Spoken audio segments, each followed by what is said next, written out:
E para trazer um pouco de informação, até com esse olhar de perspicácia, de que você precisa sim olhar para o seu profissional, além das métricas, quem trouxe esse esclarecimento, essa visão para a gente no mundo dos esportes foi o Timothy Galwell.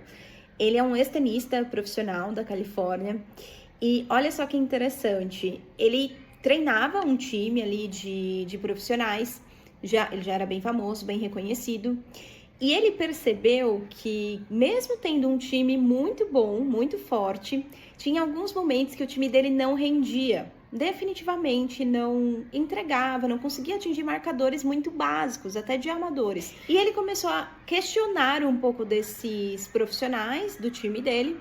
Falou assim, poxa, o que te interfere? O que está acontecendo? Por que você não está conseguindo performar aqui dentro do que eu gostaria?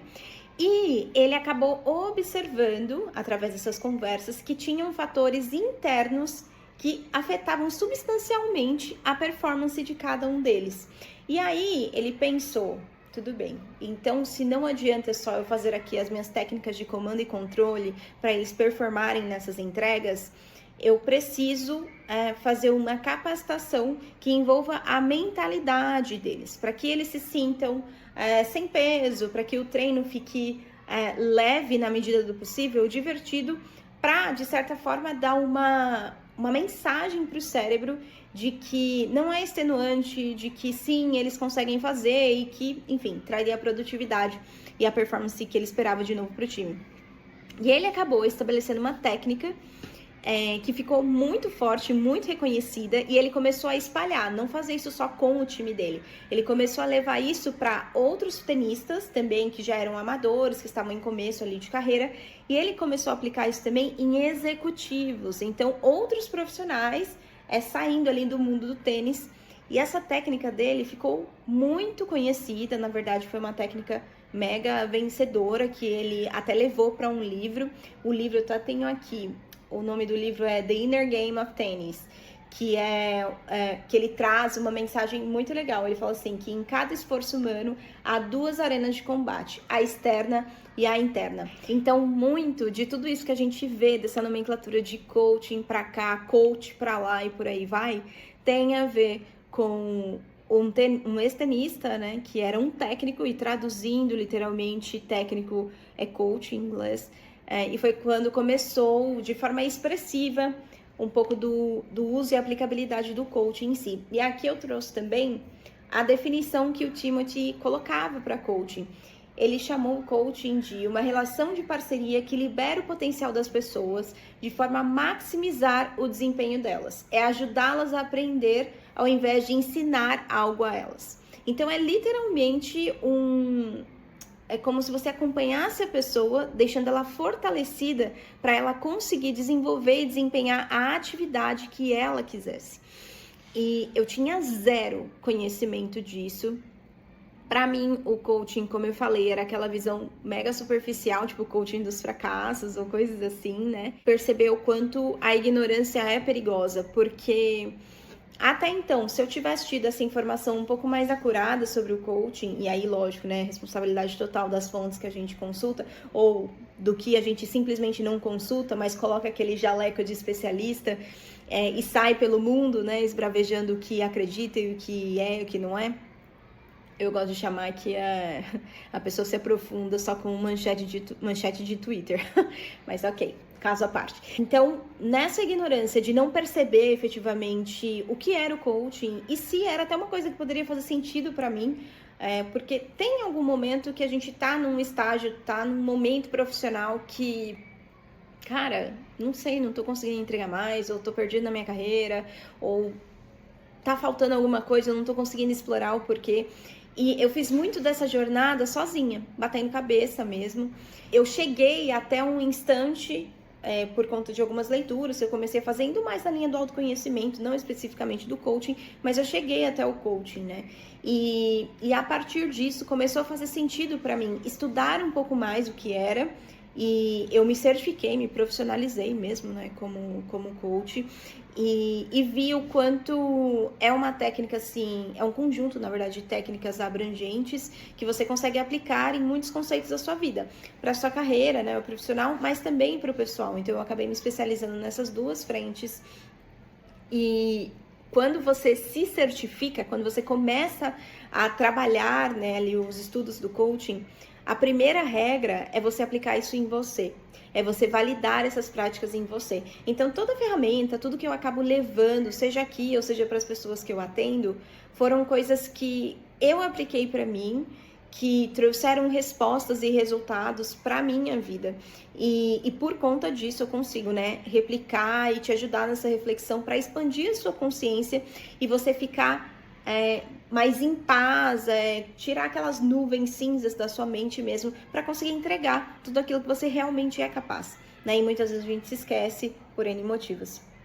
Então, esse é o primeiro princípio, né? Você aplicar em você mesmo.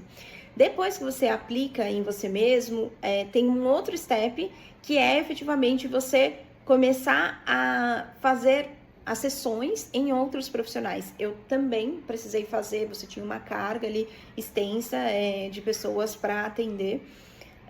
E você tinha que ter a avaliação e a aprovação dessas pessoas, além da aprovação do instituto, né, que te aprovava. Então, foi muito importante isso, porque é onde a gente aprende não só a aplicar a ferramenta, mas também a ter uma escuta que é ativa. Você tá ali emprestando o seu cérebro mesmo, junto ali com a pessoa, para fazer algo por ela, para ajudá-la a se desenvolver ou enxergar perspectivas melhores na vida pessoal ou profissional dela, né? Dependendo da frente que você tá atendendo. E eu super julgava, achava que era bagunçado, que simplesmente coloquei o jaleco, virei coach e acabou. Eu acho que fechando um pouco dessa perspectiva da ignorância, né?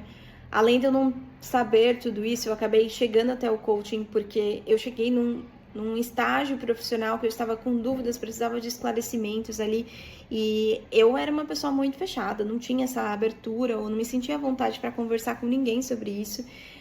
Mal fazia terapia, nem era mega aberta para terapia na realidade, e isso me ajudou muito. E aí o outro passo que eu acabei fazendo foi contratar mesmo e realizar coaching pela primeira vez com uma profissional.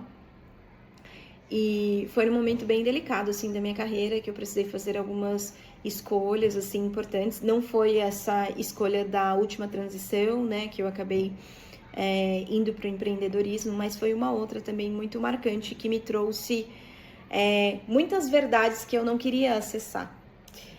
Verdades com relação a você ser uma pessoa que é muito vidrada e só se conecta com o trabalho, que você não tem abertura, não tem disponibilidade para conversar com outras pessoas sobre temas mais sensíveis, mais pessoais, ainda que essas pessoas sejam de um círculo próximo seu.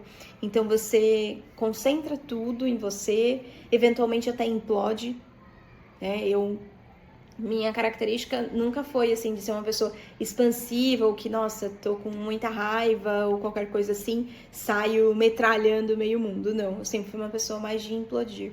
Perceber isso e praticar algumas ferramentas, ter alguns olhares, também, lógico, não só do coaching, mas bebendo em outras fontes, né, de até mesmo meditação, coisas mais voltadas para sua saúde física, ajudam muito, muito mesmo. E por que eu tô trazendo isso, né? Até de uma forma pessoal, porque cada um tem uma história, tem as suas dificuldades, mas isso me mostrou o quanto eu perdi tempo com a ignorância de não querer pesquisar com profundidade, eu tentar achar um profissional que era realmente sério para me ajudar, e que poderia ter trazido uma consciência, uma expansão de consciência, e talvez eu tivesse lidado com certos eventos da minha vida, pessoal e profissional, de outra forma, se eu tivesse tido essa bagagem antes. Mas lógico, a gente não tem como voltar no passado e reescrever essa história, mas a gente tem como fazer melhores escolhas e expandir a nossa consciência daqui para frente. E essa é a escolha que eu fiz, né? Tanto que para mim hoje falar aqui que eu exerço uma profissão que é muito de humanas, né? Eu sou ali a pessoa que era exatas pura, mas ter esse olhar humano, entender um pouco da dor da pessoa e não ajudá-la só a desenvolver bem aquele aspecto do negócio, se apresentar ao mercado como deveria, contar a história dela de uma maneira inteligente e interessante, mas também entender um pouco do que está por trás dessa frustração da pessoa, porque que ela não está conseguindo chegar lá. E muitas vezes é a pessoa que performa, que sempre tem mérito, que já está em cargos altos, mas falta alguma coisa e ela não tá conseguindo perceber aquilo sozinha e ela sente que ela precisa de ajuda e muitas vezes ela não sabe para quem pedir ajuda. A gente até já quebrou um pouco esse tabu, né, com relação à terapia, de ir na terapia, conversar com um profissional da saúde. E lógico, se você consegue encontrar um terapeuta que eventualmente tem uma bagagem corporativa, melhor dos mundos, mas é um espaço ali de você se ouvir muito, né? E dependendo da linha de terapia que você faz, você ainda tem algumas atividades de direcionamento.